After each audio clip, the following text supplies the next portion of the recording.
Matthew 9.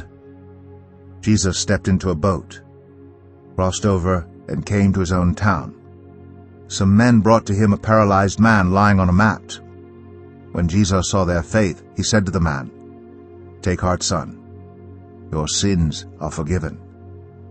At this, some of the teachers of the law said to themselves, "This fellow is blaspheming." Knowing their thoughts, Jesus said, "Why do you entertain evil thoughts in your hearts?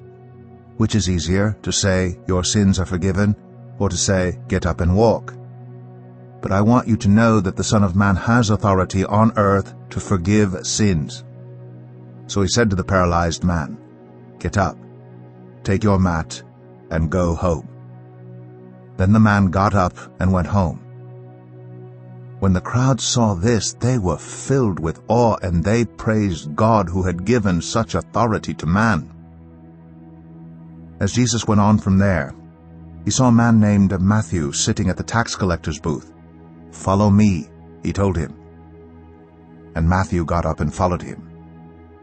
While Jesus was having dinner at Matthew's house, many tax collectors and sinners came and ate with him and his disciples. When the Pharisees saw this, they asked his disciples, "Why does your teacher eat with tax collectors and sinners?" On hearing this, Jesus said, "It is not the healthy who need a doctor, but the sick. But go and learn what this means. I desire mercy, not sacrifice. For I have not come to call the righteous, but sinners." Then John's disciples came and asked him, "How is it that we and the Pharisees fast often, but your disciples do not fast?" Jesus answered, "How can the guests of the bridegroom mourn while he is with them? The time will come when the bridegroom will be taken from them, then they will fast. No one sews a patch of unshrunk cloth on an old garment, for the patch will pull away from the garment, making the tear worse. Neither do people pour new wine into old wineskins. If they do, the skins will burst, the wine will run out, and the wineskins will be ruined. No, they pour new wine into new wineskins, and both are preserved." While he was saying this, a synagogue leader came and knelt before him and said, "My daughter has just died, but come and put your hand on her, and she will live." Jesus got up and went with him, and so did his disciples.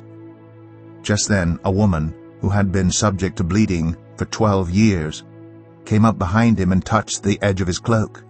She said to herself, "If I only touch his cloak, I will be healed." Jesus turned and saw her.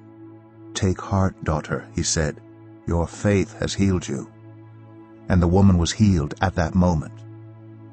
When Jesus entered the synagogue leader's house and saw the noisy crowd and people playing pipes, he said, "Go away, the girl is not dead, but asleep." But they laughed at him. After the crowd had been put outside, he went in and took the girl by the hand, and she got up.